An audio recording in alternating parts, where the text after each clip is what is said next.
factor behind the rising prices, emphasizing issues such as high tariffs, shipping fees, transportation cost, and utility tariff regime as impact on final prices of goods. For this reason, Guta stated that ministers should have engaged with cement producers to find out the reason for the increase before publicly criticizing the price hikes.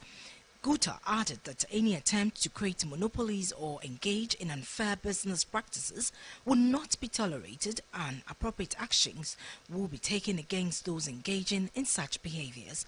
Maritime and Port News speaks with the first National Vice President of the Ghana Union of Traders Association, Guta, Clement Boateng. What we are saying, regarding what the minister said in relation to traders making excessive profit and not considering the Ghanaian consumer is not the case. What we are saying that traders have even sacrificed. We have the Ghanaian consumer at heart. So the margins that we've been making these days is not as it used to be. Currently, we just make maybe 10 to 15% margins. So if you come out to say that we are making excessive profit by not addressing the issues that you have raised, which, adds to high cost of goods and services, then we don't know what the minister is talking about. Since last year, Guta has been complaining about high cost of doing business. We all know that it is the market forces that determine prices. So if we are talking about the forces that determine prices, then we are talking about the excessive duties that we are paying, high levies and taxes that we are paying, transportation costs, high shipping line charges, high interest rates, high utilities that we are paying. These are the issues that we want the minister to address. And if he's able to address, all those issues, then goods and services will come to the barest minimum that a Ghanaian consumer can also be able to patronize. But if you haven't been able to address these issues, then you don't also talk about traders making excessive profit. If we want to talk about the high duties, levies and taxes that we are paying at the port, formerly we used to enjoy this benchmark, reduction, which has to do with a 50%, cut on goods and then 30% cut on cars. All these things has been taken off, and we've gone back to the status quo. So even in the 2024 budget, we approached government, put our grievances down, and we were assured that something was going to be done for us to have some relief. But we can all attest to the fact that in the 2024 budget, nothing really was done which has to do with high cost of doing business. So if government wants goods and services to come down, then they should address the high cost of doing business. And that was the first National Vice President of the Ghana Union of Traders Association, Guta Clement Boateng, speaking to Maritime and Port News. Ghana has been listed as the 44th country with the most affordable fuel price globally in recent reports by globalpetrolprice.com. Now, per the report, Ghana's average petrol price stands at $1.33 as of January 9th, 2024. According to globalpetrolprice.com, a platform that tracks the prices of gasoline globally, the average price of gasoline around the world is $1.30 per litre.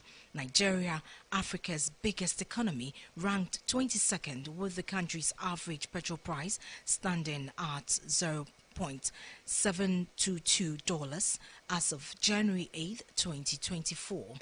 Iran claimed the top position for providing the world's most expensive gasoline, priced at an exceptionally low $0.029 per litre, while Hong Kong took the lead with the highest recorded price of $3.101 per litre.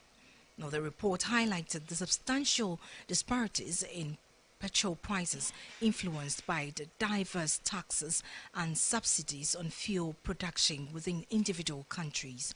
The average price of gasoline around the world is $1.30 per litre, but however, there is a substantial difference in these prices among countries. As a general rule, richer countries have higher prices, while poorer countries and the countries that produce and export oil have significantly lower prices. One notable exception is the US, which is an economically advanced country but has low gas prices. A $20 billion Iron ore rail and port development in the Republic of Guinea is expected to commence this year following a 27-year wait marked by several legal and political setbacks. Set to be the world's largest and highest grade new iron ore mine, the project will add around 5% to global seaborne supply when it commences. The project is a collaboration involving Rio Tinto, the Guinea government, and at least 7 other companies. Rio Tinto is set to construct the Simfa iron ore mine in collaboration with the consortium led by Chinalco, the world's largest aluminium producers. If you just join us, this is Maritime and Port News. Malta Freeport said on Tuesday it is in contact with clients after several global shipping companies decided to divert their vessels away from the Red Sea, thus also bypassing the Mediterranean and failing to call at Malta. The decision was motivated by several attacks on shipping by Houthi rebels off the coast of Yemen. The Houthis say they are targeting Israel and Israeli-linked vessels to push for a stop to the offensive in the Gaza Strip, where Israel is battling Hamas militants. However, several of the targeted ships have had no link with Israel.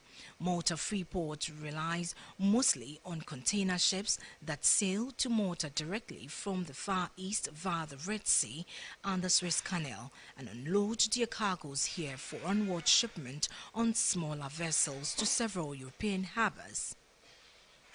According to the Chief Executive Officer of Freeport, Alex Montalbello, this is an extraordinary situation and some services are managing to transit through the Red Sea and the Suez Canal, and these are calling at the Freeport, but certain others are having to take an alternative route around the Cape of Good Hope and bypassing the Mediterranean altogether. He noted that flexibility is key in this evolving scenario, and as such, they are in constant contact with their customers. On this note, we wrap up this morning's edition of Maritime and Port News. Maritime and Port News is proudly sponsored by the Ghana Shippers Authority. They provide you with the best in all your shipping solutions. You can always contact them at the Shippers House in Accra. For more Maritime and Port News, you can follow us on YouTube and on Facebook, Netu TVGH. My name is Nanesi Boate, my producer, Kwikwa Bwaji. Have a great Maritime and Port Day. Sebamed range of products.